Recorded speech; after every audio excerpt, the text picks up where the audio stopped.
भगवती शिक्षक प्रशिक्षण महाविद्यालय में ऑनलाइन क्लासेज में आपका स्वागत है। आज का मेरा विषय है अध्यापक शिक्षा, जिसका प्रकरण है अध्यापकों के लिए सेवारत प्रशिक्षण की आवश्यकता। अध्यापकों के लिए सेवारत प्रशिक्षण की क्यों आवश्यकता पड़ती है? क्या इसमें चुनौतियाँ आती है? क्या इसका लाभ है? क्यों अध्यापक को सेवारत प्रशिक्षण देना चाहिए? इन प्रशिक्षणों से अध्यापकों को किस प्रकार से लाभ मिलते हुए अच्छा प्रशिक्षण प्राप्त करते हुए हम विद्यार्थियों को अच्छा ज्ञान दे सकते हैं।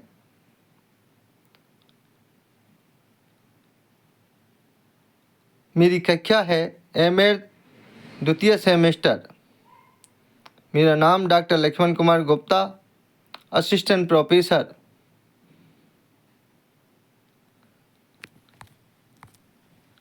अगर हम परिचय की बात करें कि सेवारत अध्यापकों को प्रशिक्षण की आवश्यकता क्यों पड़ती है, तो परिचय अगर हम दें तो अध्यापकों के निरंतर विकास की आवश्यकता के लिए आवश्यक है। शिक्षा में गुणात्मकता को बढ़ाने में भी इसका बहुत ज़्यादा महत्व है कि किस शिक्षा में किस प्रकार से गुणात्मकता आए, इस प्रशिक्षण को प्राप्त करके किस प्रकार से हम शिक्षा को अच्छी बना सकते हैं। इस सारी चीज़ों के लिए प्रशिक्षण की आवश्यकता हमें पड़ती है। सेवारत प्रशिक्षण के कई प्रकार के उद्देश्य हैं। उन उद्देश्यों को अगर हम देखें तो पहला उद्देश्य है अध्यापकों के पेशेवर कौशल को सुधारना। अध्यापक जिस पेशे में है,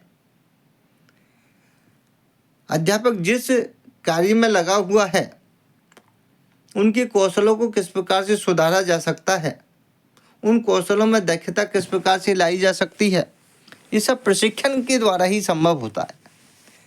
उन उद्देश्यों को हम प्राप्त करते हैं कि अध्यापक अपने पेशेवर कौशलों को प्राप्त करते हुए जहाँ भी वो कार्य कर रहा है वो अच्छी गुणात्मकता के साथ कार्य करे, अच्छी तरीके से कार्य करे।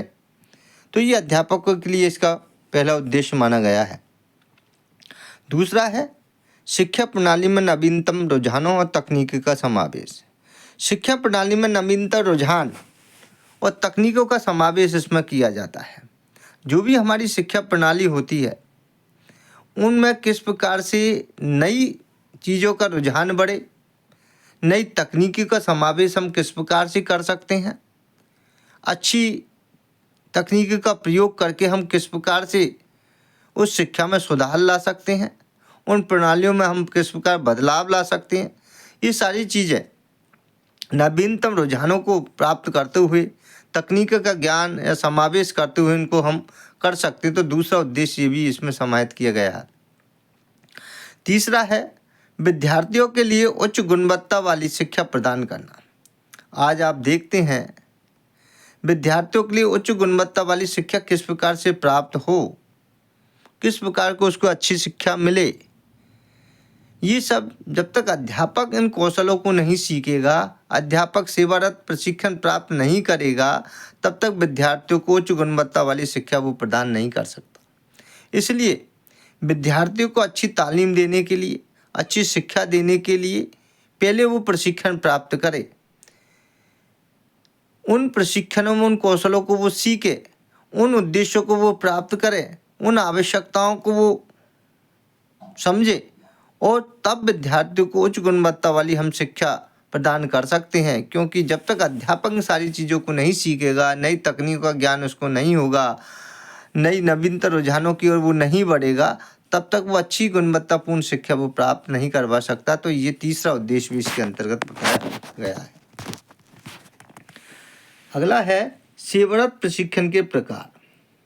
सेवारत प्रशिक्षण की अगर बात करें तो कई प्रकार से हम इसमें प्रशिक्षण दे सकते हैं, जिसके अंतर्गत जो अध्यापक है वो सेवा में चला गया, उनको भी प्रशिक्षण की समय समय पर आवश्यकता रहती है।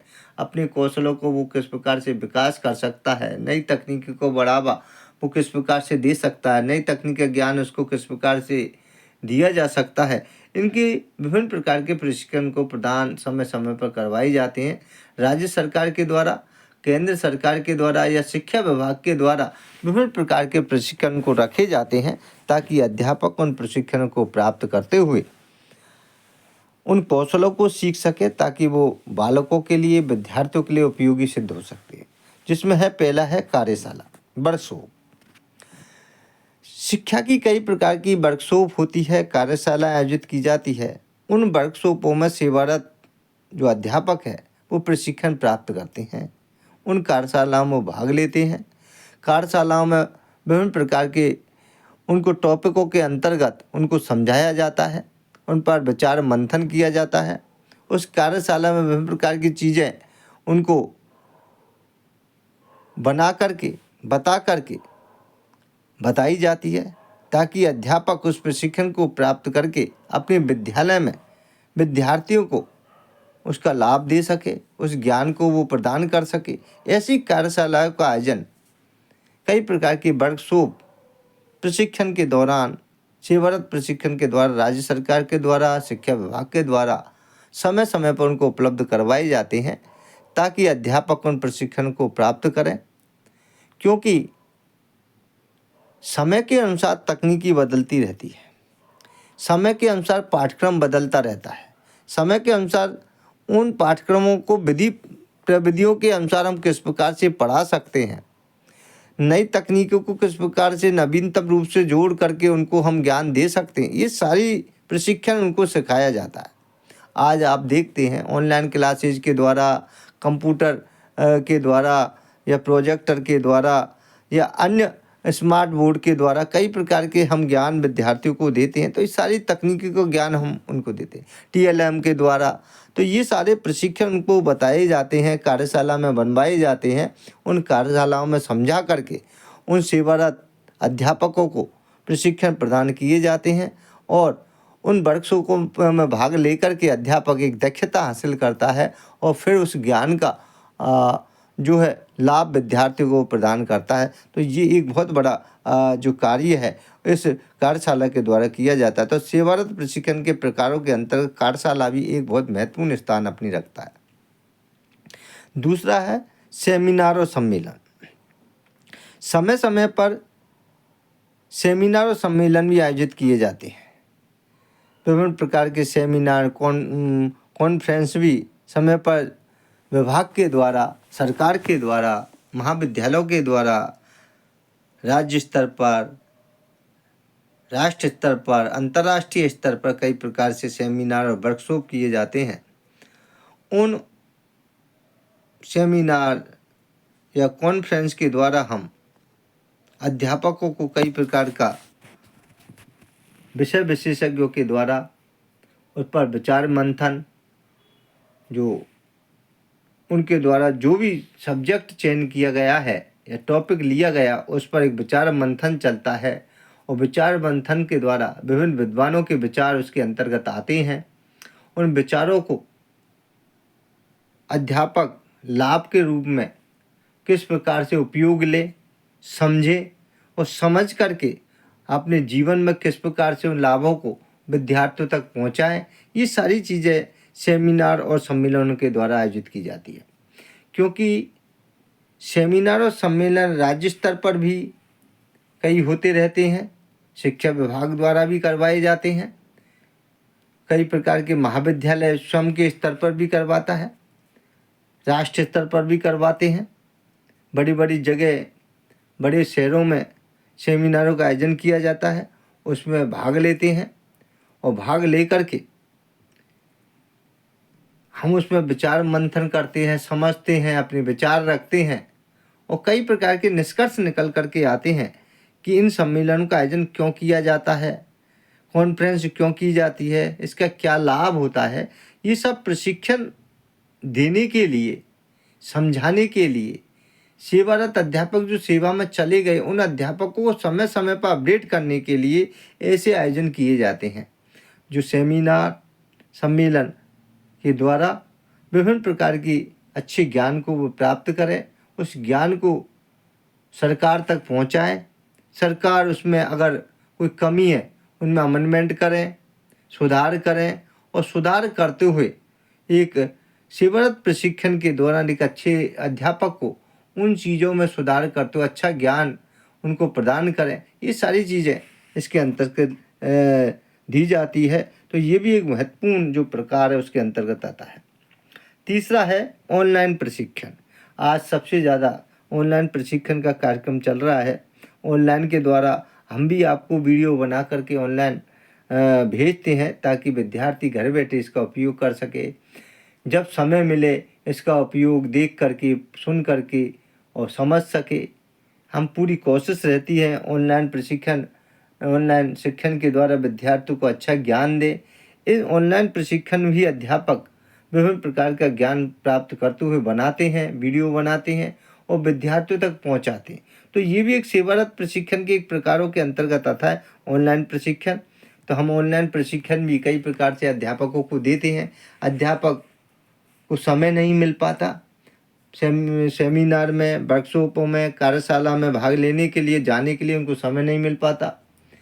स्कूलों में अधिक अध्यापक नहीं होने के कारण उनको छुट्टियां नहीं मिल पाती, या कई प्रकार की उनको कठिनाई जाने आने में होती है। तो उनके लिए ऑनलाइन प्रशिक्षण भी प्रदान सरकार के द्वारा किए जाते हैं। ऐसे कई प्रकार के माध्यम हैं जहाँ से वो ऑनलाइन प्रशिक्षण लेकर के अपना ज्ञान प्राप्त करें, अपना प्रशिक्षण प्राप्त करें, और उस प्रशिक्षण को प्राप्त करते हुए अच्छी शिक्षा भविष्य में बच्चों को वो दे सकें। ऐसी भी चीज़ें इसके अंतर्गत बताई गई है। तो सेवारत प्रशिक्षण के प्रकारों के अंतर्गत तीसरा भी ऑनलाइन प्रशिक्षण का भी बहुत ज़्यादा महत्व है। आज क्रेज बढ़ता हुआ जा रहा है। ऑनलाइन तकनीकी इतनी बढ़ गई है, कंप्यूटर तकनीक इतनी बढ़ गई है कि बिना जाए ही हम घर बैठे अपना प्रशिक्षण प्राप्त कर सकते हैं। तो ये सारी सुविधाएं भी एक नई तकनीक के द्वारा उनको प्रदान की जाती है। ऑनलाइन जो है प्रशिक्षण उनको दिया जाता है, ट्रेनिंग उनको दी जाती है। अगला है विशेषज्ञों से मार्गदर्शन। समय समय पर विशेषज्ञों से भी मार्गदर्शन उनको प्रदान करवाए जाते हैं, क्योंकि जब अध्यापक सेवा में जाता है या सेवा करते हुए उनको कई वर्ष हो जाते हैं, तो नई जो चीज़ें जब आती है वो उनसे अनभिज्ञ रहती हैं। उन अनभिज्ञता को दूर करने के लिए विषय विशेषज्ञों के मार्गदर्शन में उनको प्रशिक्षण दिया जाता है। उनकी विशेषज्ञों की टीम उनको मार्गदर्शन देती है, समय निर्धारित कर देती है, स्थान निर्धारित कर देती है, समय निर्धारित कर देती है। उन सारी बातों को ध्यान में रखते हुए अध्यापक उन विशेषज्ञों के मार्गदर्शन को प्राप्त करने के लिए एक स्थान पर जाता है। विशेषज्ञ अपनी योग्यता के अनुसार, अपनी क्षमता के अनुसार, अपने ज्ञान के अनुसार उनको प्रशिक्षित करता है। उन अध्यापकों को जब वो प्रशिक्षित करता है, अध्यापक उनकी बातों को धैर्यपूर्वक सुनते हैं और उन सुनी हुई बातों को वो अपने अंदर अमल करते हैं, फिर विद्यार्थियों को का लाभ देते हैं। तो ये सारी चीज़ें एक विशेषज्ञ के मार्गदर्शन में ही संपन्न हो पाती है। आज हम विद्यालय में, कॉलेजों में विशेषज्ञों को बुला करके कई प्रकार से उनके द्वारा ऐसे कई प्रकार का एक मार्गदर्शन का आयोजन करते हैं। उनके द्वारा लेक्चरर रखवाए जाते हैं और उन लेक्चररों के माध्यम से, विशेषज्ञों के माध्यम से उनको समझाया जाता है, ताकि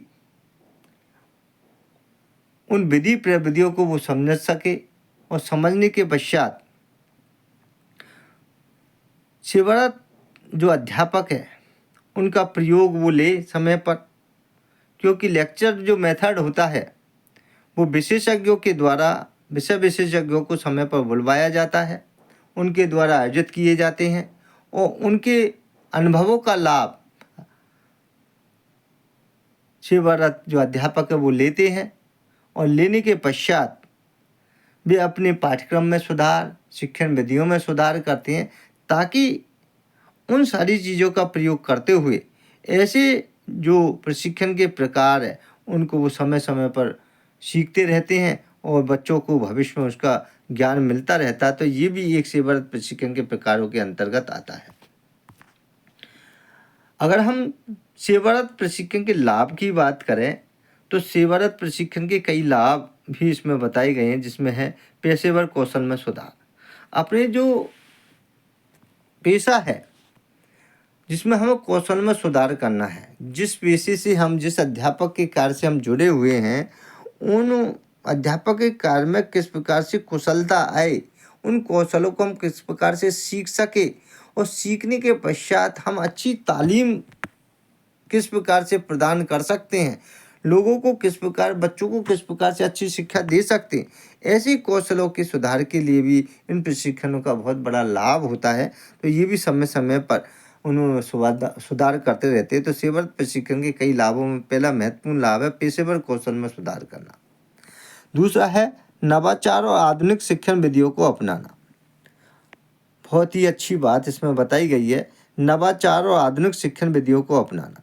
नवाचार, नई नई जो नवाचार आ रहे हैं आज, उन आधुनिक शिक्षण विधियाँ जो हमारे समय के अनुसार बदलती जा रही है, उन आधुनिक शिक्षण विधियों का प्रयोग हम करें, अपनाएं उन सारी चीज़ों को। नई नई नवाचारों के द्वारा हम बच्चों को सिखाएं, खुद सीखें, बच्चों को सिखाएं, आधुनिक शिक्षण विधियों का प्रयोग खुद करें और फिर बच्चों को उनको करने के लिए अवसर प्रदान करें। तो ये भी एक बहुत बड़ा सेवारत प्रशिक्षण के लाभ आता है, नवाचार और आधुनिक शिक्षण विधियों को अपनाने का। तो ये भी एक दूसरा लाभ भी इसके अंतर्गत बताया गया। तीसरा है अध्यापकों को आत्मविश्वास बढ़ाना।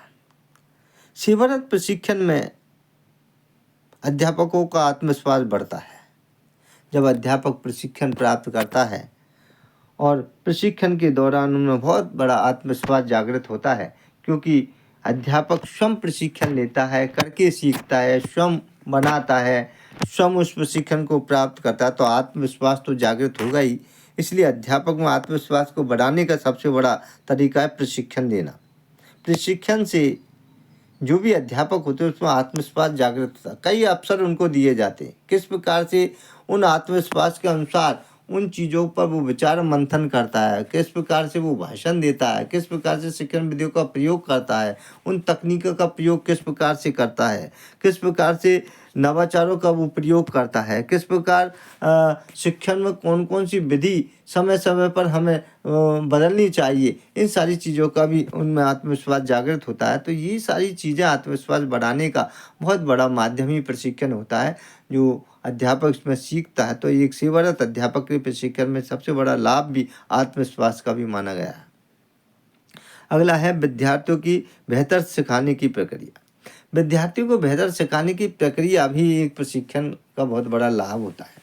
हम विद्यार्थियों को बेहतर सिखाने के लिए प्रशिक्षण दें, अध्यापकों को उस प्रशिक्षण दें, सेवारत अध्यापक उस प्रशिक्षण का लाभ दें, तब वो विद्यार्थियों को बेहतर सिखाने की प्रक्रिया को अपना सकता है। तो ये भी एक बहुत बड़ी लाभों के अंतर्गत आता है। अब बात करें सेवारत प्रशिक्षण की आवश्यकता की। सेवारत प्रशिक्षण की कई प्रकार से आवश्यकता है। उन आवश्यकताओं को देखें तो शिक्षा प्रणाली में बदलाव और सुधार। शिक्षा प्रणाली में बदलाव और सुधार भी हम कई प्रकार से ला सकते हैं, क्योंकि जब तक हम प्रशिक्षण नहीं लेंगे तब तक शिक्षा प्रणाली में हम बदलाव नहीं ला सकते हैं और सुधार नहीं कर सकते। क्योंकि अध्यापक ही प्रशिक्षण जब तक प्राप्त नहीं करेगा तब तक वो नहीं समझाएगा कि किस प्रकार से हमें इन सारी चीज़ों में कठिनाई आ रही है, कौन सी विधि इसमें अपनानी चाहिए, कौन सा नवाचारों का प्रयोग करना चाहिए, कौन सी तकनीकी का प्रयोग करना चाहिए, क्या पाठ्यक्रम में बदलाव करना चाहिए, क्या सुधार करना चाहिए। इन सारी चीज़ों की समझ तभी होगी जब उन चीज़ों में वो प्रशिक्षण प्राप्त करेगा, पढ़ेगा, ज्ञान प्राप्त करेगा, तभी हम शिक्षा प्रणाली में बदलाव की बात कर सकते हैं। तो ये बहुत बड़ी आवश्यकता सेवारत प्रशिक्षण की आवश्यकता में आती है, शिक्षा प्रणाली में बदलाव और सुधार। दूसरा है नई शिक्षा नीतियों का समावेश। समय समय पर नई शिक्षा नीतियों का समावेश भी होना चाहिए। हम कई प्रकार की राज्य सरकार के द्वारा, शिक्षा विभाग के द्वारा, मानव संसाधन विकास मंत्रालय के द्वारा या उच्च अध्ययन शिक्षण संस्थानों के द्वारा कई प्रकार की ऐसी नीतियां बनाई जाती है। नई शिक्षा नीतियां कई प्रकार की ऐसी होती है सरकार के द्वारा, केंद्र सरकार के द्वारा, कि उन नई शिक्षा नीतियों का समावेश हम करें, अपने आप में उन चीज़ों को समझें और समझने के पश्चात उन शिक्षा नीतियों का समावेश करें, तभी हम प्रशिक्षण की आवश्यकता उसमें प्राप्त कर सकते हैं। तब तक प्रशिक्षण में ये चीज़ों को नहीं जोड़ेंगे, तब तक वो ठीक प्रकार से उसमें समावेश नहीं कर सकता, ठीक प्रकार से नहीं समझ सकता। तो नई शिक्षा नीतियों में भी समावेश हमें करते रहना चाहिए। और जहाँ पुरानी शिक्षा नीति उनमें सुधार अपडेट करते रहना चाहिए। जो नई समय के अनुसार बदल रही है उनमें सुधार करते हुए जाएँ तो कई प्रकार से हम नीतियों में समावेश कर सकते हैं। अगला है तकनीकी उपकरण और डिजिटल संसाधनों का उपयोग। आज हम देखते हैं तकनीकी उपकरण और डिजिटल संसाधनों का उपयोग भी इसके अंतर्गत किया जाता है, ये आवश्यकता है। तकनीकी उपकरण आज हम प्रयोग में लाते, शिक्षा में जब पढ़ाते तो कई प्रकार के तकनीकी कंप्यूटर का प्रयोग, OSP का प्रयोग, स्लाइड प्रोजेक्टर का प्रयोग या डिजिटल संसाधनों का प्रयोग हम लेते हैं। आज ऑनलाइन क्लास के द्वारा हम ऑनलाइन क्लासेज में संसाधन का प्रयोग करते हैं। ऑनलाइन के द्वारा वीडियो कॉन्फ्रेंस के द्वारा भी हम करवाते हैं। कई प्रकार से हम PPT बना करके भी हम इसमें डिजिटल संसाधनों का उपयोग करते हैं। तो ये कई प्रकार की तकनीकी उपकरण हैं, उनका उपयोग, डिजिटल संसाधनों का उपयोग भी इसमें प्रशिक्षण के दौरान हमें आवश्यकता पड़ती है, जिनको हम समय समय पर लेते रहते। तो ये बहुत बड़ी बात सेवारत प्रशिक्षण की आवश्यकताओं में पड़ती है। अगर बात करें हम सेवारत प्रशिक्षण के दौरान क्या सीखते हैं, तो बहुत सी चीज़ें हमें निकल कर के आती हैं। हमें क्या सीखते हैं इन चीज़ों में, तो एक एक बिंदु को मैंने बहुत अच्छी तरीके से मैं समझाने का प्रयास किया। तो जिसमें है नई शिक्षण तकनीकें, नई शिक्षण तकनीकें हम इसमें सीखते हैं, क्योंकि सबसे बड़ा प्रशिक्षण का लाभ यही होता है सेवारत प्रशिक्षण के, नई तकनीकी को सीखें। जो तकनीकी समय पर चल रही है, बच्चों को जिससे सबसे ज़्यादा लाभ मिल सकता है, उन तकनीकी को अध्यापक सीखें। नई तकनीकी को आज बहुत सी तकनीकी आ गई है। स्मार्ट बोर्ड की तकनीकें आ गई, ऑनलाइन क्लासेज की तकनीकें आ गई, कंप्यूटर की तकनीकें आ गई, या स्लाइड प्रोजेक्टर की या PPT के माध्यम से, या अन्य कोई भी बहुत सी तकनीकी के हैं शिक्षा के अंतर्गत, जहाँ हम नई तकनीकी का प्रयोग हम कर सकते हैं। तो सेवारत प्रशिक्षण के दौरान कई क्या सीखते हैं, इसमें है नई शिक्षण तकनीकें। दूसरा है विद्यार्थी केंद्रित शिक्षण विधियाँ। हम उन शिक्षण विधियों को सीखें या विद्यार्थी केंद्रित शिक्षण विधियों का प्रयोग उसमें किया जाए। तो ये भी एक विधियों को सीखना बहुत बड़ी आवश्यकता होती है। कौन सी विधि का प्रयोग कब किया जाए, कैसे किया जाए, क्यों किया जाए, किन विद्यार्थियों में किया जाए, इन सारी चीज़ों का ज्ञान एक अध्यापक में होना चाहिए, सेवारत अध्यापक में होना चाहिए। सभी को एक डंडे से नहीं हाँकना चाहिए, क्योंकि कक्षा में कई विभिन्नता लिए हुए बालक बैठते हैं, तो हम उनको जिस प्रकार से बालक होते हैं उस प्रकार से उन बालकों में शिक्षण विधियों का प्रयोग, उस पाठ्यक्रम के अनुसार शिक्षण विधियों का, उस पाठ के अनुसार शिक्षण विधियों का प्रयोग हम करें, तभी हमारी विद्यार्थी केंद्रित शिक्षण विधियाँ उनको प्रदान करते हुए अच्छा ज्ञान हम दे सकते हैं। तो ये सारा ज्ञान विधियों का उनको होना चाहिए। अगला है कक्षा प्रबंधन और व्यवहार समस्याओं का समाधान। कक्षा प्रबंधन और व्यवहार समस्याओं का समाधान बहुत बड़ी बात इसके अंतर्गत है। तो कक्षा का प्रबंधन हम किस प्रकार से करें और व्यवहार समस्याओं का समाधान किस प्रकार से। आज आप देखते हैं सबसे बड़ी समस्या कक्षा प्रबंधन की आती है।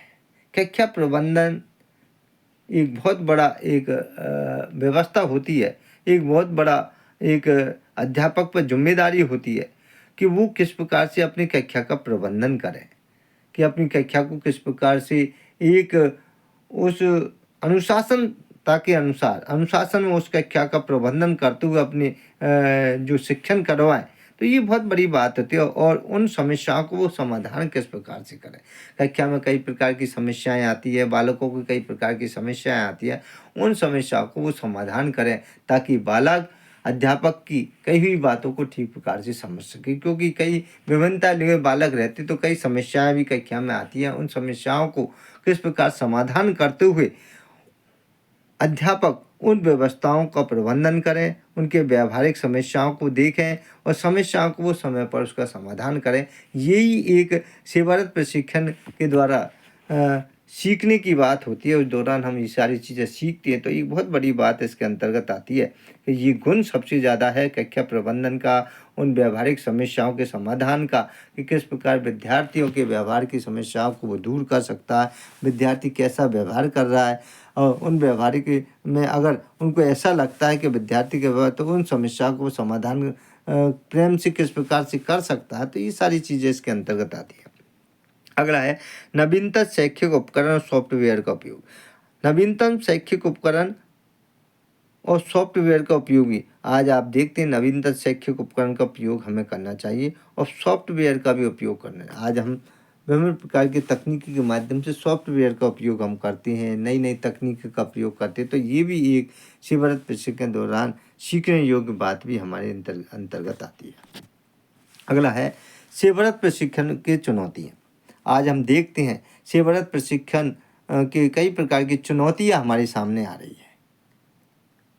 उन चुनौतियों को हम किस प्रकार से समाधान करें, उन चुनौतियों से हम किस प्रकार से जूझ सकते हैं, उन चुनौतियों को किस प्रकार से हम देख सकते हैं, ये सारी चीज़ें सेवारत प्रशिक्षण के अंतर्गत हम देखते हैं, जिसमें है समय की कमी। आज सबसे ज़्यादा समय की कमी इस प्रशिक्षण के द्वारा होती है। समय बहुत कम है और कार्य बहुत अधिक होते हैं, तो समय की उपलब्धता बहुत कम होती है, इसलिए ये भी सबसे बड़ी बात होती है। अगला है प्रशिक्षण सामग्री की गुणवत्ता।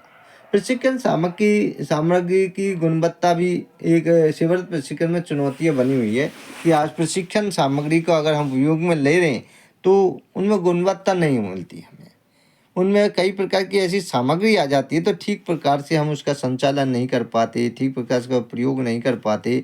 उन सामग्रियों की गुणवत्ता अच्छी होनी चाहिए ताकि अध्यापक उन गुणवत्ता युक्त सामग्री का प्रयोग करते समय ठीक प्रकार से समझ सके, ठीक प्रकार से वो सीख सके और सीखने के पश्चात विद्यार्थियों को उनका लाभ दे सके। तो ये सारी चीज़ें प्रशिक्षण सामग्री के अंतर्गत भी हमें कई प्रकार की चुनौतियाँ देखने को मिलती है कि सेवारत प्रशिक्षण में ऐसी चुनौती हमारे सामने खड़ी हो जाती है कि हम जिस कार्य के लिए जा रहे हैं, जिस प्रशिक्षण या नई तकनीक को सीखने के लिए जा रहे हैं, वो चीज़ें चल ही नहीं रही, चलती है तो वो ख़राब नज़र आती है, गुणवत्तापूर्ण नहीं है, सही क्वालिटी की नहीं है या अच्छी सामग्री नहीं है, उनका प्रयोग हम ठीक प्रकार से नहीं कर पा रहे हैं या दिखाई नहीं दे रहा। ये सारी चीज़ें ही एक बहुत बड़ी समस्या हमारे सामने आती है, चुनौतियाँ आती है, तो ये भी एक बात है।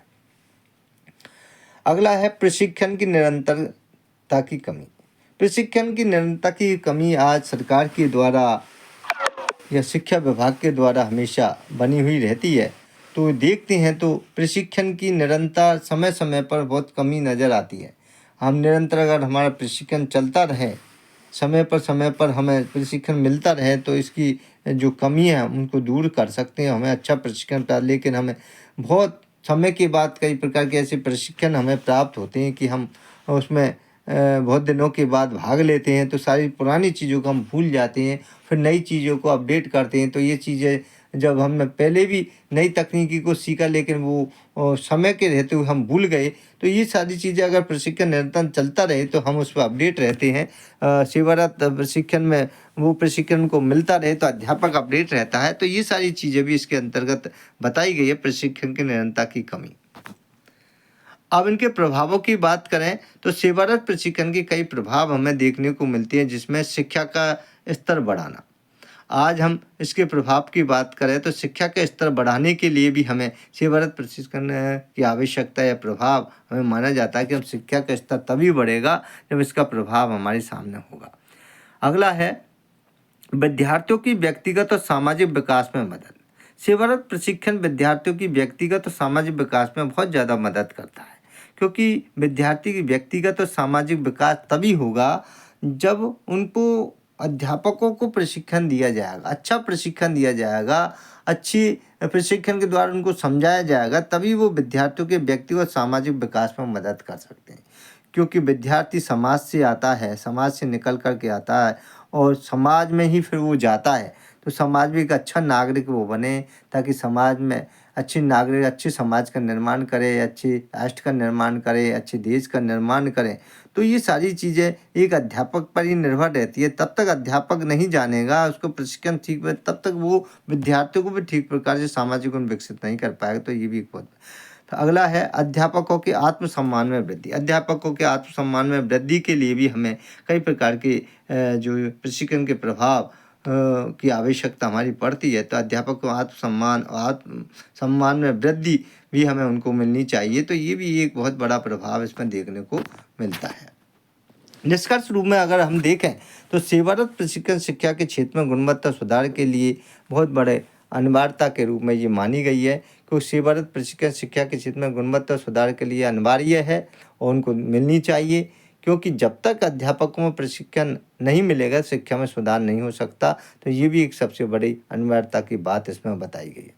दूसरा है निरंतर विकास और प्रशिक्षण से अध्यापकों को बेहतर बनाने की आवश्यकता है। निरंतर विकास और प्रशिक्षण से अध्यापक को बेहतर बनाने की आवश्यकता इसमें होती है, क्योंकि निरंतर जब तक विकास और प्रशिक्षण नहीं होगा, निरंतर उसका प्रशिक्षण प्राप्त नहीं होगा, अध्यापक अपने आप को बेहतर महसूस नहीं कर सकता, बेहतर नहीं बना सकता। तो ये भी एक बहुत बड़ा एक निष्कर्ष के रूप में इसमें बताया गया। अगला है शिक्षा के क्षेत्र में सफलता के लिए सेवारत प्रशिक्षण का समावेश जरूरी है। शिक्षा के क्षेत्र में अगर देखा जाए और शिक्षा की सफलता अगर हम चाहते हैं तो सेवारत प्रशिक्षण का समावेश होना ज़रूरी हो जाता है। तो ये सारी चीज़ें आज हमने देखी और आपने सुनी कि किस प्रकार से सेवारत अध्यापकों को प्रशिक्षण की आवश्यकता रहती है। आपने इस वीडियो को बहुत तरीके से मैंने अच्छी तरीके से समझाने का प्रयास किया। धन्यवाद, नमस्कार।